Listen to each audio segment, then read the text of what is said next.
கரணநாதன் யார் அப்படின்னு பார்த்தீங்கன்னா சூரிய பகவான். சூரியன். உங்களுக்கு உண்டான விலங்கு வந்து காளை. அதே போல உங்களுக்கு உண்டான அதிதேவதை வந்து இன்னும் கொஞ்சம் உள்ளார தெரியாது.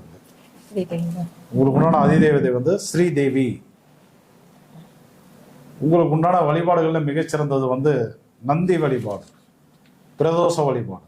பிரதோஷ வழிபாடு எந்தெந்த கோவில்கள்லாம் மிகச்சிறப்பாக நடக்குதோ அந்த கோவில்கள் எல்லாமே உங்களுக்கு வந்து ஒரு மிகச்சிறந்த கோவில்கள் தான். ஆனால் இது எல்லாம் நாங்கள் பண்ணிட்டோம் சார், எங்கள் வாழ்க்கையில் வந்து எந்தவித முன்னேற்றமும் இல்லை, அந்த முன்னேற்றத்தை வர வைக்கிறதுக்கு நாங்கள் என்ன பண்ணணும் அப்படின்ற ஒரு பாயிண்ட்டுக்கு வரும்போது நான் சொல்கிற விஷயத்தை வந்து கவனிங்க.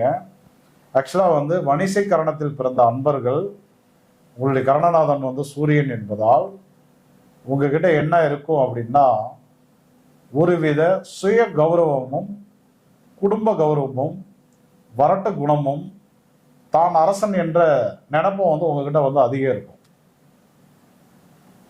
இந்த சிந்தனைகள் வந்து அதிகம் இருக்கும். 100 பேர் வணிசை காரணத்தை எடுத்தோம் அப்படின்னா குறைந்தது 85 நபர்களிடம் இந்த சிந்தனைகள் வந்து இருக்கும். அந்த 15 நபர்களுக்கு வந்து கரணநாதன் அமர்ந்த நட்சத்திரம் வேற மாதிரி இருக்கனால அந்த கேரக்டர் வந்து சேஞ்ச் ஆகும். பெரும்பாலான நண்பர்களுக்கு இதே குணங்கள் தான் வந்து இருக்கும். அப்ப இந்த குணத்தினால் என்ன நன்மை என்ன தீமை அப்படின்னு நம்ம வந்து பிரிக்கும் போது இப்ப வந்து நம்ம வந்து மிகப்பெரிய ஒரு செல்வந்தர், நம்ம வந்து வணிசை கரணத்துல வந்து பிறந்திருக்கோம். நம்ம இப்ப வந்து ஒரு அரசனை போல நினைச்சுக்கிறோம் அப்படின்னா அங்க வந்து எந்த ஒரு பாதிப்பும் நமக்கு வந்து இல்லை. ஏன்னா நம்மளை சுற்றி வேலையாட்கள் வந்து இருப்பாங்க. நம்ம போடுற உத்தரவுகளை வந்து ஆர்டரை வந்து அவங்க வந்து ஃபாலோ பண்ணுவாங்க. அப்போ வந்து அதனால எந்த கெடுதலும் நடக்க போறது கிடையாது. ஆனா இப்ப நம்ம வந்து ஒரு மிடில் கிளாஸ்ல இருக்கோம் அல்லது லோ கிளாஸ்ல வந்து இருக்கோம். நமக்கு நிறைய பணப்பற்றாக்குறை என்பது இருக்கு. தேவையான அளவுக்கு வந்து செல்வங்கள் வந்து இல்லை. இப்ப நம்ம அரசனை போல் நினைச்சுக்கிட்டு நம்ம ஒரு வாழ்க்கை வாழ்ந்துட்டு இருக்கோம் அப்படின்னா இதனால என்ன நடக்கும் அப்படின்னா உங்களுடைய முன்னேற்றங்கள் தான் வந்து பாதிக்குமே ஒழிய அதனால எந்த நன்மைகளும் கிடைக்க போறது இல்லை. சுயநலம் என்பது தேவைதான் ஒரு மனிதனுக்கு. சுயநலத்தை கூட ஒதுக்கி வச்சிருவோம். சுயநலம் என்பது அது தேவையான ஒரு குணம்.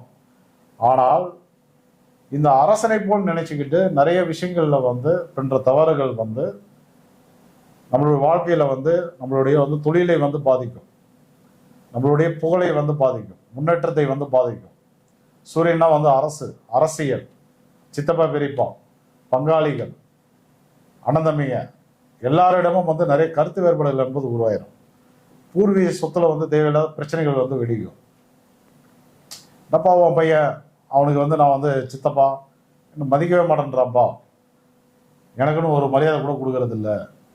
நாளைக்கு இது எங்க வந்து முடியும் அப்படின்னா சொத்து பிரிக்கும் போது ஒரு பிரச்சனையா வந்து முடியும். அவர் அதை மனசுல வச்சுட்டு என்ன பண்ணுவாரு அப்படின்னாக்க சொத்து பிரிக்கும் போது ஏதோ ஒரு பிரச்சனையை வந்து பண்ணி விட்டுருவார். இல்லை நான் வந்து பிரிக்கிறதுக்கு எனக்கு இப்போ விருப்பம் இல்லை, கையெழுத்து போட மாட்டேன், எனக்கு இங்கே வேணும் அங்கே வேணும். இப்படி உங்களுடைய சுயகௌரவத்தால் அரசனை போல் வாழக்கூடிய ஒரு வாழ்க்கையால் தேவையில்லாத பிரச்சனைகள்லாம் வந்து எதிர்காலத்தில் வந்து சந்திப்பீங்க. இது நீங்க வந்து வேலை பார்க்குற இடத்துலையும் நடக்கும், உங்களுடைய துணையிடமும் நடக்கும், வீட்டில் நண்பர்கள்ட்ட எல்லா இடத்துலையுமே வந்து டேமேஜ் தான் ஆவீங்களுடைய. அதனால எந்த வித முன்னேற்றமும் உங்களுக்கு வந்து கிடைக்காது. அப்போ நீங்க என்ன பண்ணணும் அப்படின்னா அந்த கேரக்டரை சேஞ்ச் பண்ணிக்கிறது புத்திசாலித்தனம். சரிங்களா? இதுக்கு வந்து என்ன பண்ணலாம் அப்படின்னா மிக சிறந்த விஷயம் வந்து மலர் மருந்துகளில் வந்து பார்த்தீங்கன்னா மொத்தம் 39 வகையான மருந்துகள் வந்து இருக்கு. அடுத்தது நான் வந்து மலர் மருந்துகள்னு ஒரு வகுப்புகள் வந்து போட போறேன். அதில் என்ன பண்ணியிருக்கேன் அப்படின்னா ஒவ்வொரு கிரகத்துக்கும் முன்னால மலர் மருந்துகள் என்ன அப்படின்னு என்னுடைய ஆய்வுகள் வந்து எடுத்து வச்சிருக்கேன். 27 நட்சத்திரங்களுக்கு உண்டான மலர் மருந்துகள் என்ன அப்படின்னு சொல்லிட்டு என்னுடைய ஆய்வுகள் வந்து எடுத்து வச்சிருக்கேன். அதே போல 2 கிரக சேர்க்கை, இப்போ வந்து சூரியன் சந்திரனை வந்து இணைஞ்சிருக்காங்க. அப்போ இந்த 2 கிரகங்கள் இணையும் போது அதுக்கு நெகட்டிவா இருக்கும்போது அதுக்கு என்ன மலர் மருந்து கொடுத்தா வந்து ஒர்க் அவுட் ஆகும். இப்போ வணிசை கரணம், நீங்க கரணநாதன் வந்து நெகட்டிவா இருக்காரு. இப்போ இதுக்கு என்ன மருந்து வேலை பார்க்கும் அப்படின்னு கேட்டீங்கன்னா வைன் அப்படின்ற மருந்து வந்து சூப்பராக வந்து ஒர்க் அவுட் ஆகும். இது நீங்கள் வந்து ஹோமியோபதி மெடிக்கல் ஷாப்பில் கிடைக்கும், அல்லது வந்து பார்த்தீங்க அப்படின்னா அமேசான், ஃப்ளிப்கார்ட் போன்ற ஆன்லைன்லேயும் வந்து நீங்கள் வந்து வாங்கிக்கலாம். அதை வாங்கிட்டு நீங்கள் வந்து ரெகுலராக வந்து ஒரு டம்ளர் தண்ணியில் ஒரு ட்ராப்ஸ் விட்டு பகலில் சாப்பிடலாம் அப்படின்னாலும் ஈவினிங்லேயே நைட்லேயே நீங்கள் வந்து எடுக்கும்போது இந்த உங்ககிட்ட இருக்கக்கூடிய மைனஸான குணங்கள்லாம் வந்து மாறி அதிகப்படியான யோக பலன்கள் வந்து கிடைக்க ஆரம்பிக்கும் அப்படின்னு சொல்லலாம் நம்ம. இப்போ அடுத்தது உங்களுக்கு உண்டான மலர் வந்து நீலோசனம். ஆக்சுவலாக வணிசீகரணத்துக்கு உண்டான மலர் அது. இந்த மலர் வந்து என்ன பண்ணணும் அப்படின்னா, நான் இப்போ கொடுக்குற கோவில்களில் வந்து பரிகாரத்துக்கு வந்து பயன்படுத்திக்கணும். இது வந்து அதிகம் கிடைக்காது, குறிப்பிட்ட ஏரியாவில் தான் வந்து கிடைக்கும், கடலோர மாவட்டங்களில் வந்து கிடைக்கும். இப்படி கிடைச்சா பயன்படுத்துங்க, இல்லைன்னா வந்து விட்டுருங்க. அப்படி இல்லை அப்படின்னாக்க நீல நிறத்தில் இருக்கக்கூடிய பூக்களை வந்து பயன்படுத்திக்கலாம். சரிங்களா? அதே போல உங்களுடைய உணவு என்ன அப்படின்னு கேட்டீங்கன்னா தயிர் சாதம். ஆக்சுவலாக வந்து நீங்கள் வந்து பிறருக்கு தயிர் சாதம் வந்து அதிகமாக தானம் தர்மங்கள் கொடுக்கும்போது, ஞாயிற்றுக்கிழமையில் சிவன் கோவிலில் வெளியில் உட்காந்துருக்கக்கூடிய நபர்களுக்கு தயிர் சாதம் வாங்கி தான தர்மங்கள் கொடுத்தீங்க அப்படின்னா சூப்பரான பரிகாரமாக வந்து அமையும். அதே போல் தூபம் என்ன போடணும் அப்படின்னு கேட்டிங்கன்னா சங்கு பொடி. சங்கு பொடினா இது ரெண்டு விதம். ஒன்று வந்து பார்த்தீங்கன்னா சங்கு பூவை வந்து காய வச்சு பொடி பண்ணிடுவாங்க. இன்னொன்று வந்து என்னென்னு கேட்டிங்கன்னா கடலில் கிடைக்கக்கூடிய சங்கை வந்து பொடி பண்ணி அதையும் வந்து தூபத்தில் வந்து போடுவாங்க. எப்படி வேணாலும் நீங்கள் வந்து போட்டுக்கலாம். அப்போ நீங்கள் வந்து தூபம் போடும்போது சங்கு பொடியை பயன்படுத்துறது ரொம்ப நல்லது.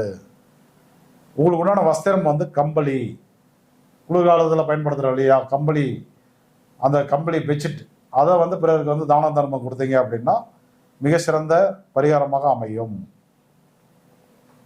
இப்போ அடுத்தது உங்களுக்கு உண்டான பரிகார கோவில்கள். வணிசீகரணத்தில் பிறந்திருக்கீங்க, இதுவரை வாழ்க்கையில் பெருசாக வந்து எந்தவித முன்னேற்றங்களும் வந்து இல்லை.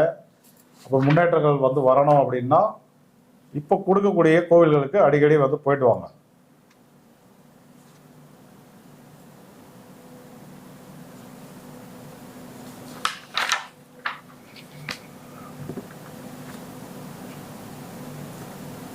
கீரனூரில் இருக்கக்கூடிய அக்னீஸ்வரர், அது வந்து மிக சிறந்த ஒரு பரிகாரம் உங்களுக்கு.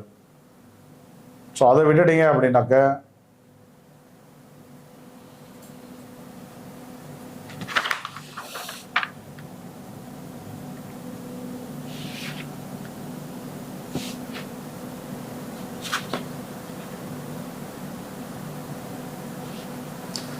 காஞ்சிபுரம் காமாட்சி. அதே போல் சேலம் மாவட்டத்தில் சென்னை போகிற வழியில் வாழப்பாடின்னு ஒரு ஊர் இருக்குது. அந்த வாழப்பாடிக்கு பக்கத்தில் பார்த்தீங்க அப்படின்னா வேலூர் அப்படின்ற ஊரில் தான் தோன்றீஸ்வரர், அதாவது தானாக தோன்றிய சிவன் தான் தோன்றீஸ்வரர் அப்படின்ற ஒரு ஆலயம் இருக்குது.